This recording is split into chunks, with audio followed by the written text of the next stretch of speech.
All right. Thank you, everybody, for joining. As we wait for the rest of the attendees to get in here, I'll just introduce myself. I'm Shane Pinnock. I run the events over at 10 Capital Network.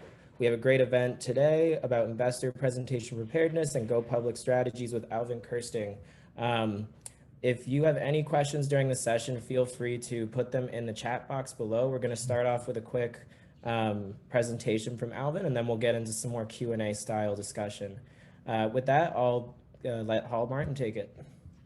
Thanks, Shane. And I want to thank everybody in the audience that's joining us today. Today we have with us Alvin Kersting of Listing Partners Limited. And one of the questions we get asked a lot from our companies as well as people in the market is the go to market or go public strategies that are out there. It used to be that all you had was one choice, go IPO or get bought by another company. But today there's many choices for going public. And Alvin's going to walk us through some of the new changes that have gone out there in the regulatory world and some of the opportunities that exist today. And with that, I'd like to go ahead and turn it over to Alvin and have him give us a short update on what those are. And then we're going to move into more of an interactive session. If you have questions along the way, go and put them in the chat box and we'll get to those in just a few minutes. With that, Alvin, go ahead and take it away. Very good. Well, Hall, Shane, thanks for having me. It's been fantastic being a part of your network. You add a huge amount of value to the capital markets fundraising and furtherance of early stage companies. So thank you for the good work that you guys do. Can everybody hear me okay? I hear you fine. Great. So I'd like to just start with a quick high-level overview. The primary objective that we drive in the capital markets is to address the founders' needs. And the founders' needs to be, or most founders want to keep control of their business and grow it in a very controlled manner that's either fast or suits their temperament, what have you. It's a very real personality-driven approach that needs to be taken when looking at the capital markets. It isn't anything special. It's not Wolf of Wall Street. It's nothing like that. It's very simple and a structured approach to growing and building your business. The same type of approaches that you take to doing something with care is the same process you take with building your business, the same way you approach the capital markets. It starts with a process of understanding the detailed needs of the company, where it wants to go, how it wants to get there, and a combination of what they don't know, which is learning how to get there. It's very important that we don't forget the learning portion. And then I typically start with the whole purpose of attaining the capital markets as one. I mean, it's focused heavily, and anytime you see capital markets, you're thinking finance and financials and so on and so forth. But what if I said to you and prompted your thought process for this presentation that going public is a marketing exercise more than a financial exercise or a listing exercise? It may get people to start looking at it a little differently. And so effectively what we do when we look at taking companies public, or any company looking to go public, they want to focus on ensuring that the information they put out protects the investors and enables the investors to make a good decision based on the information that's at hand, and doing so in a compliant fashion. So I usually start with the end in mind, which is market awareness. A primary reason companies look at any type of public platform to raise capital or get their business out in the marketplace is to get in front of the eyes of people. In doing so, you need to have a good story, backed by solid performance, backed by solid fundamentals and a business plan.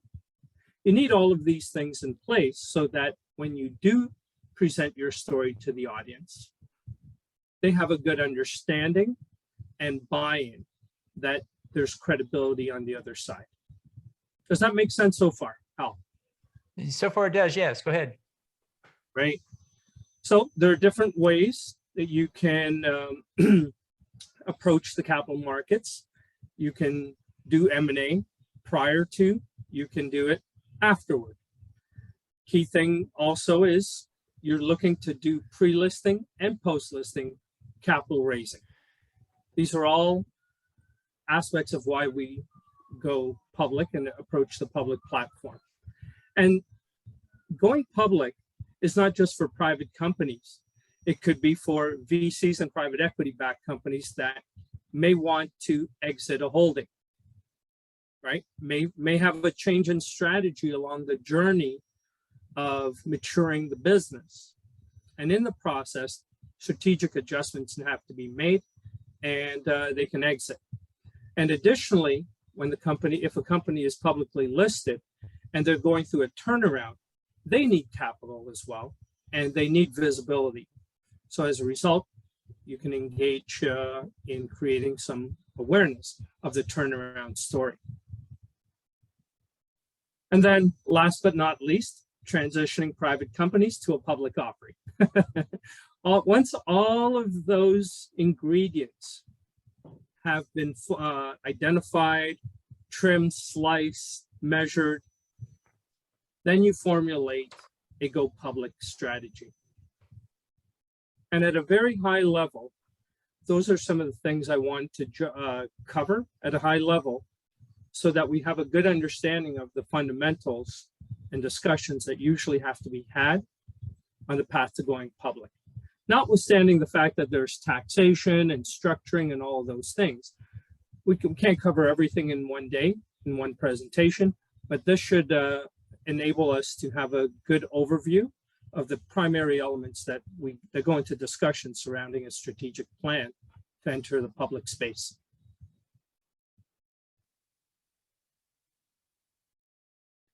Now, you know what, and you know, this is just a bit more about what we can do. We can list on international exchanges once we deem what's the right approach. There are different reasons for listing in different exchanges, you know. One of the things we focus on is the Canadian Securities Exchange with what's called a dual listing to Frankfurt in Germany and the OTC in the US. With the CSE being a regulated exchange, it allows for visibility on the two largest capital markets in the world. Being in 2 time zones, 3 local currencies to trade, and the 2 capital markets in the world, we expect that the math would be 1 + 1 = 5 when it comes to opportunity and potential for driving liquidity and stability of the stock over the long term. And with that, that's a quick overview of the path to going public based on how we see it. So let's talk about the different exchanges you have up there: CSF, TSX, NASDAQ, et cetera. Which company should be going after the NASDAQ option? You know, there is a regulatory cost to that is making that difficult for some, but some still do that, especially in the biotech space. What do you see as the advantage of NASDAQ over the others? I'd like to answer that question a little differently, if I may. Okay. Okay. So what we've identified is that nature says we need to mature in every unknown that we work with. Can't be the big fish or the small fish going into the big pond, you know, metaphorically speaking. So a lot of companies immediately want to go on the NASDAQ because that's the big board. But if I said to having turned businesses around, I'm always looking at ways to demonstrate matching supply and demand. So if someone said to me, hey, here's a big pot of spaghetti, you need to eat it all today, you wouldn't be able, it'll be overwhelming. Well, 500 pages of regulatory, not to mention the maintenance and listing costs to go on the NASDAQ, not to mention that a lot of companies are immature when it comes to the reporting, regulations, and intensity of the NASDAQ. It may be suited for a bigger company with more overhead, right? It does offer a wider audience, but there are hundreds, if not thousands of companies listed on the NASDAQ, the question becomes how you stand out. How do you differentiate? You don't want to be all dressed up and nowhere to go. So I would recommend that it's a graduated process is taken unless there's some heavy marketing and a solid fundamental business plan before going public is identified in order to offset the inertia of the NASDAQ. We like, again, with the CSE to the cross list of Frankfurt and OTC, CSE allows for, with a 50-page regulatory handbook, it allows the issuer to mature, and at which point in time, the valuations and the overhead of the company grows to match the supply and demand nature of NASDAQ. We would view that as a good time to uplist. Great. So we have a couple of questions from the audience, and the first one is, what about SPACs and reverse mergers into public shells? What companies fit that model best? Okay, so they're two entirely different topics. SPACs are something we typically don't work with. There has been increased regulatory scrutiny, and quite frankly, when Congress and the SEC are looking at SPACs and investigating it, and then just recently, Bill Ackman, winding down his SPAC, it's not something we know or consider ourselves experts at. So it's not one I can comment in great detail, other than the fact that we see a real opportunity to take the company public, use it potentially as a holding company to make acquisitions and divestitures and grow, versus SPACs. And you remain in control. You don't put all your trust in one place, because that lends itself to, well, some of the challenges that Congress and the SEC are looking into. Now, the reverse merger, that's a good question. There's been challenges with buying shells. It can be a buyer beware risk associated mechanism. There's been increased challenges facing shells on the OTC, because the OTC is a listing service, not a regulated exchange. So there's been, the term pump and dump. A lot of that happening on the OTC by way of reverse mergers. This is something that investors need to be very careful of and very aware of to ensure that they don't get the wrong messages sent to them. As such, we look at focusing on regulated exchange where you can do a reverse merger, but they tend to be expensive. In our case, we do a similar type of situation where we create an SPV and reverse the SPV into the company acquires the SPV, which builds up the shareholder base that's required in order to go public. That is not only cost effective, but it's also time effective. Time to go to market is a lot faster. It's more effective, and it enables the direct listing methodology versus the lengthy and expensive IPO process. So on the reverse merger, you said buyer beware. What have you seen as some of the challenges in someone picking up a reverse merger and then finding the gotchas? What kind of gotchas do you think exist there? Liability. From what source? It can come from anywhere. It can come from patents. It can come from past filings that were, remember, the way the recording of information is that it's not, it's not caught at the time that the mistake or the falsification or some type of non-compliance took place. It's done when it's found. And so there's the challenge of running into those types of situations. The term they use is it's not a clean shell. So it could have liability attached to it that wasn't recorded. It could have these shells take on multiple acquisitions over time. Might have started out as a mining company that went into woodworking, that went into tech, that went into logistics. So your account, once you acquire the shell, you own the history. You own the history, the contracts, all of those types of things. So a lot of due diligence and risk mitigation has to go into it. And they're not cheap to acquire in a lot of cases.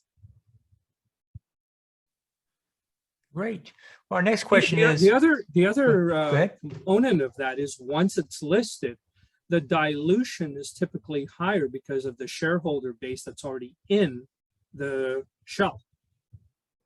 And so, you know, in the context of excess dilution, sometimes that runs up to about 20% dilution that the shell consumes as part of the acquisition. And then you run the risk in some cases based on what's contractually agreed upon in terms of lockup periods that the stock doesn't get dumped at the very moment it's listed, for example. So there's the pre and the post listing aspect that one needs to be aware of. I've heard some horror stories. Understood. I have too, and it's interesting space to be in as well. The next question is, would an investor ever desire to IPO a tech startup? If not, when is a good time? And so I guess the question is, what's the timing on going IPO? And do you think tech startups should be going down that path or not? It seems like many of them are staying private longer, but there are advantages. What are those advantages? That's a good question. And, you know, having turned 7 business around and doing so in a fundamental manner, I lack some of the awareness that speculation offers in a lot of cases. But that being said, you know, very early stage companies can go public if they have a marketing engine behind it. Okay. It is a function of visibility and not always capability. So how well and the bandwidth, the resources you have. A perfect example is, you know, pre-revenue companies and loss leading companies like Uber and Facebook. They did it, but they had very powerfully backed marketing programs that were founded on a very good and futuristic business model. They came to fruition. We can all see them. We can name those 5. But what about the 5,000 that didn't? Right? So once again, it's a risk mitigating strategy where you put all your eggs in one basket. It's not something we typically zone in on because we're more of a life cycle management type company, but it can be done as long as it's, you know, you can back it up with good marketing traction. Great. So we have another question from the audience, and in the big picture mode, what is the most cost-effective route to taking a company public? What would you advise somebody saying this is the fastest and cheapest way to do it? Well, that would be the last question I would ask. But if we were there and, you know, is there any way we can answer that question at the end? Because that ties into the whole strategy of going public. Is the strategy to exit, to partially liquidate, to use it as a vehicle for M&A? Is it a combination of all of these things? If you want to do all of those things, it can be done, I believe, through a direct listing, okay? Because the company can get there faster. It's far more cost effective because you're not doing all the underwriting and the types of work that the investment banks do, okay? And the process is a lot shorter.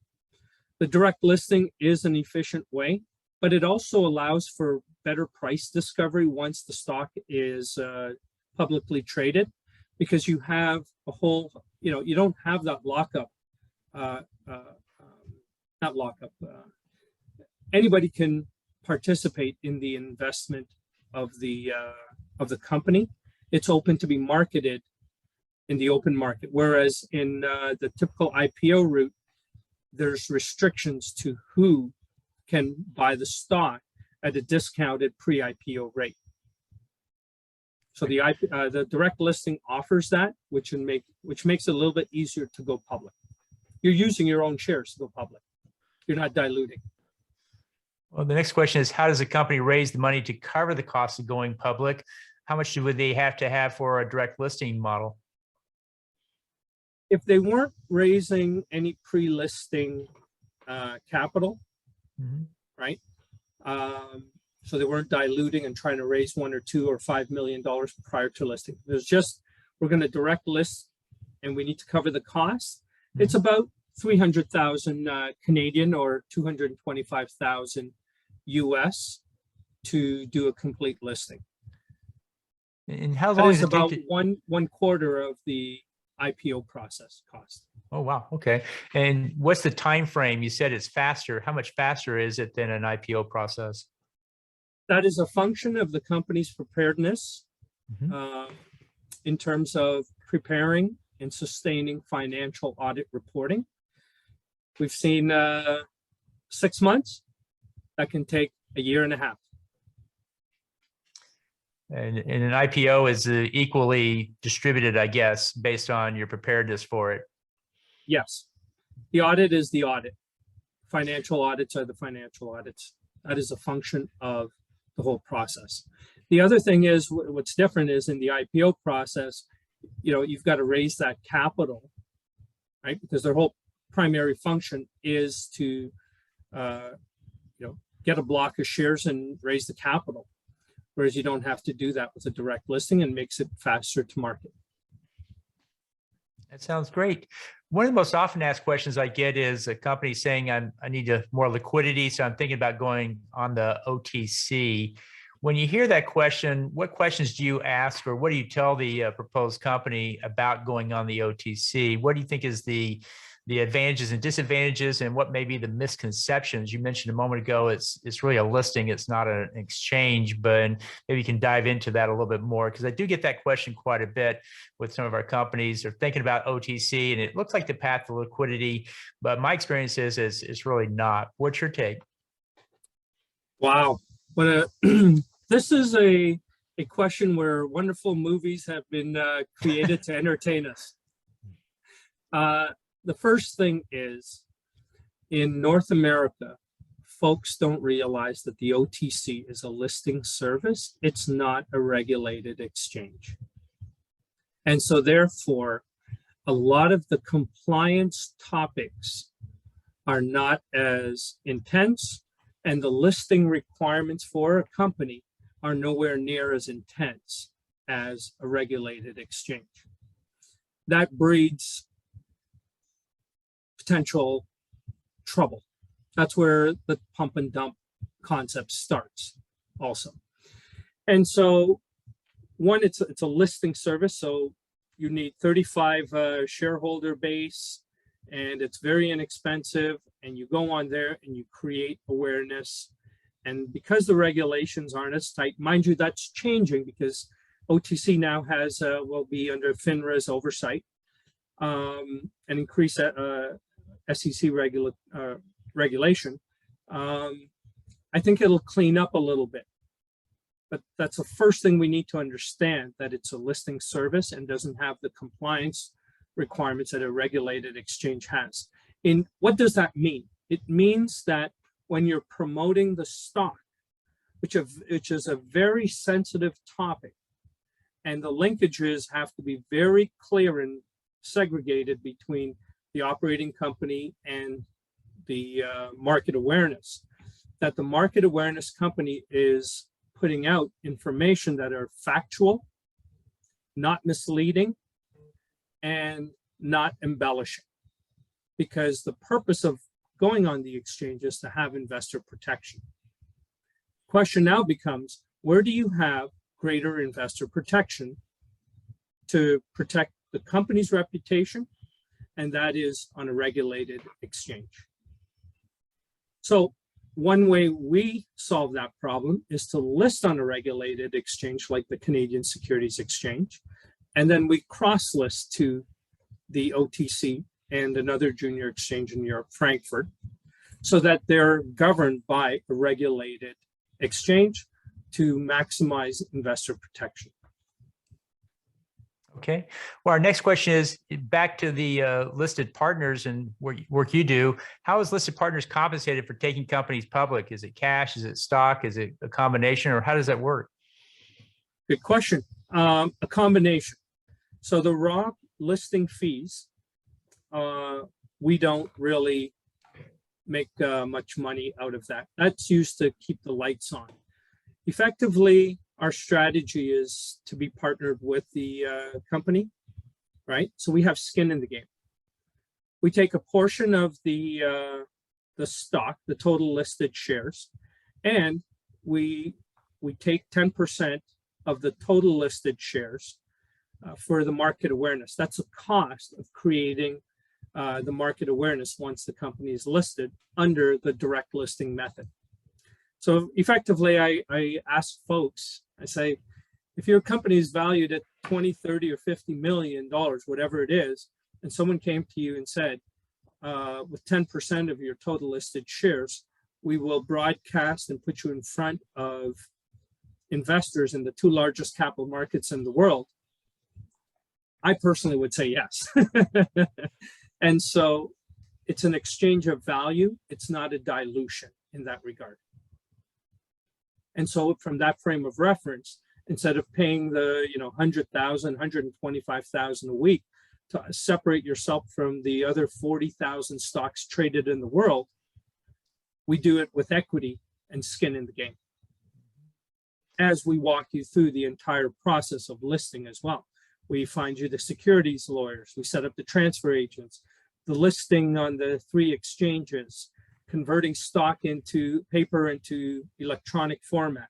There's a lot of work that goes in behind the scenes to take the company public, both from an actual work standpoint to the actual listing service. Well, great. And so one of the other ones I've come across quite a bit is the TSX in Toronto, and have seen that group quite a bit. And what is the advantage of a TSX go public versus the other ones that are out there? TSX is it's sort of like scale and also specialization. NASDAQ is the branded name. TSX is a very liquid market as well with a big board. NASDAQ tends to be more tech related. TSX tends to be a little bit more of the life sciences, and NASDAQ is heavily life sciences as well. But TSX for the most part has been more mining and oil related.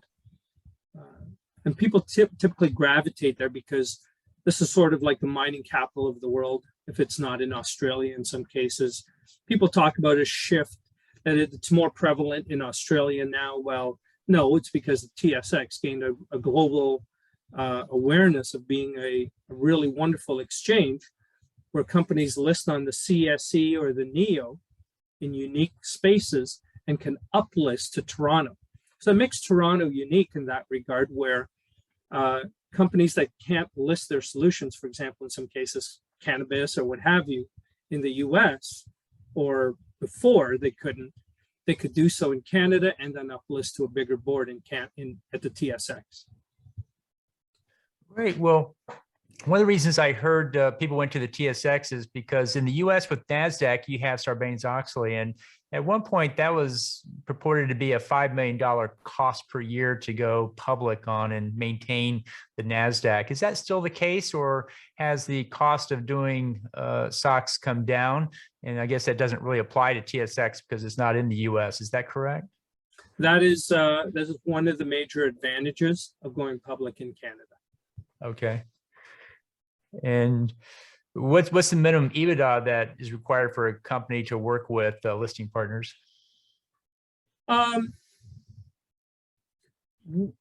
Again, we do have the ability to take a pre-revenue company public, but that's an entirely different situation. Typically, we feel that if a company is generating $2 million in annual recurring revenue with EBITDA of about 25%, those are companies we would strongly look at. And again, we select these companies from the frame of reference that it offers a level of investor protection and something that the investors will find as being past the proof of concept. Okay. So it's not always numerically, but if I was to try and answer it in a numerical fashion, I would say 2 million and 25% EBITDA. Okay, that sounds good. The other group that we haven't talked about was the Frankfurt group, and was curious what advantages were to be found there in that exchange. Frankfurt is one of the top 10 most liquid markets in the world. And yeah, it's a very liquid market. If I'm not mistaken, it owns the NASDAQ. And so primarily we list over there to leverage liquidity and enable liquidity on the two largest capital markets in the world. There are advantages of the junior exchange on Frankfurt as well from a listing requirement, but we find that most companies want a clear pathway to the United States. They just don't know about the CSE quite as of yet. And once they do, they're going to see that they can access both North America and European from North America. A lot of this actually, Hall, is marketing of the exchanges that folks don't know about as of yet, and how it all comes together. No, that sounds good. We do have a number of companies that have gone through crowdfunding, and one of the regulations there is Reg A plus, and at heart they tell me Reg A plus is going public is what that is. You can raise up to $75 million, and they take care of the blue sky laws, and you can go across the country and market your deal and sign up investors directly. What's your take on Reg A plus at this point? Well, the regulatory exemptions are mechanisms that we use to raise pre-listing capital for the most part. Reg A is a good option, but at 100, let's just say that you need a powerful marketing engine behind that as well, because the frame of reference one needs to take is that, for example, if there are 40,000 publicly traded companies on exchanges in the world, how many are on Reg A, Reg D, and CF platforms in the world? The question is, how do you stand out? And again, these need to be answered from the frame of reference of being in the open market is a function of marketing, not the quality of the company. Bill Gates and Steve Jobs are perfect examples of marketing versus technical strength. And so that's that has to be, and I keep coming back to this because it's a fundamental, but Reg A offers a really good opportunity for companies to access the open market and raise some capital before listing. They just don't always know that it's $100,000 in a lot of cases to do so. And so that in itself can be a challenge to overcome. But if you can overcome it and get and have marketing background to drive awareness to it within the limitations of the regulation to drive liquidity to it, that's another avenue. We also work with broker dealers to do Reg D and various other exemptions. So these are all good opportunities to raise capital outside of the public market, but on the path to going public. It's an augmentation. That's great. If there are any other questions from the audience, go ahead and post them now. With that, Alvin, go ahead and maybe give us your closing thoughts on this topic and cover anything we haven't covered before. That's I thought you did a great job asking a lot of good questions, Hall. The key thing is, especially today, one of the things I would advise folks is that speculation has been a wonderful tonic over the last 5 to 6 years. And during good and bad times, one type of thing always stays strong, and that's good business fundamentals. I implore whether you're an investor or a founder or a service provider, that in the coming years, we really zone in and get back to making what our markets were founded on, which was good fundamental businesses, and building them strong and to last, as opposed to trying to be a fictional character based on valuations. And so getting back to the basics is something I implore everybody to get back to. One, it'll ensure that your business stays strong. It helps our society get back to value-based investing. And overall, it'll create good returns over the long term and have that stability in the market that's made our market so reputable and long-lasting. And it'll eliminate potentially additional regulation. There's quite a bit of that, but you're right. I think the exchanges that we work with, and when companies get bought, that's really the touchstone that really sets the valuation and the tone for the rest of the industry, all the way down to the Series A and seed raises. All look at what companies are actually, money is actually going out for that company, or people are actually funding that company to go public. And that's what sets valuations all across the board, is exits for the startups. And of course, it goes up and down with the stock market. We're down now, but it'll cycle back up at some point. But it's an interesting place to watch, because it shows where companies really actually set proper valuations. And to your point, not just wishful thinking, but this is what the market really says it is. And so it's an interesting space to watch to see where that comes. And there's many more choices now than there used to be. It used to be you either went public or you didn't on the NASDAQ, but now you have all the other ones that we discussed today. And it seems like each one is a good fit for a type of company in a certain situation. So how best for the audience to get back in touch with you, Alvin? Pardon me? How best for the audience to get back in touch with you? The best way to connect with me is through LinkedIn. Okay. And that's the best way to connect with me. The reason actually is because it's the most secure way of messaging and connecting, because I get a lot of emails sometimes that go to spam. Believe it or not. And so actually, if I may, Hall, I'd like to offer some guidance to the founders that are building businesses out there right now, from my experience in speaking with many early stage companies. May I share some of those insights? Sure, go ahead. Okay, so to the wonderful founders out there, we absolutely value you here at Listening Partners and love what you do. Capitalism works, and you guys are fantastic. So that being said, when running your business and presenting to investors, do yourself a favor and understand this principle. And that is, when you're presenting, there are two presentations. There are two aspects to your business. You sell your product to clients.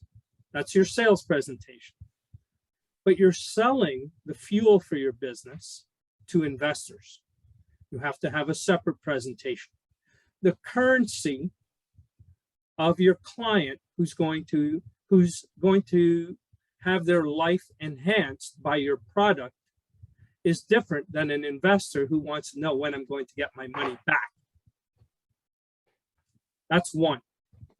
The second is, I can't see everybody, but I'm sure if I asked how many folks here have been to Starbucks to buy coffee, a lot of folks will put their hands up. Now, if I was to ask each and every one of you, do a sampling of 10 people that ordered coffee, go and people watch one day at Starbucks, and how many ordered the same combination of coffee twice? Probably zero. Where am I correlating all of this to? Investors. Investors are like coffee drinkers nowadays. there's a lot of wealth in our society. God bless us.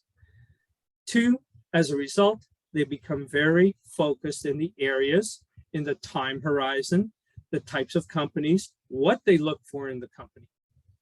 So their filtering process for a company is extremely diverse. And you're best served as a founder when looking for investors and using your capital to expend in doing roadshows or finding the right investor for your business is vitally important from a time and resource standpoint, notwithstanding the fact that you also stand to benefit with a strategic investor. I would highly recommend that those 2 key points are really zoned in and examined by you, your advisors, and your management team as you embark on this journey.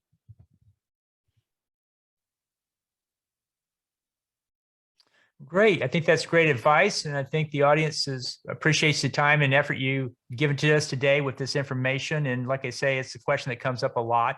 Do I go public on the OTC? Do I do a Reg A Plus? Do I go, should I be thinking about NASDAQ at some point? And I think it's very helpful to get this insight into it as well. We'll connect everybody afterwards, but want to thank you for joining us today, Alvin, and thank those in the audience for your time and your good questions as well. Any closing thoughts there, Alvin? No, just, you know what? I love the vibrancy that we've seen and in startups and growing companies. And I wish you all the best. Keep going. And for the founders that sometimes get frustrated as they're pounding through and hacking through the woods of building their business, one of my mentors at a very early age said to me that, Alvin, everything you need to know, you already know. You just need to take some time to access it. And that's true for all of you founders that are doing great work. I saw an ad somewhere. They came up with this new course, how to be no longer an undergrad, no longer a master's, but now a doctor of business. And I found it rather humorous. And I just showed a friend of mine. I said, look at this. They've got a doctor of business. You now can perform surgery in business. Quite frankly, the toil and struggle and the reward that you get out of building these businesses, you're all doctors of business. Keep going, keep doing what you're doing. And this is just fantastic what you do. And remember, your business is a success, whether it goes public or you choose to keep it private. It's great. Those are my parting words. I just love I love being here. I love what we're all doing and want to continue it. Great. Well, thanks for joining us today. We'll go ahead and close it now, but we'll continue the dialogue afterwards through emails with different people, but appreciate your sharing that with us today. And for the audience, thanks so much and have a good rest of your day. Thanks so much, guys. Thanks for having me here. Bye for now. Bye-bye.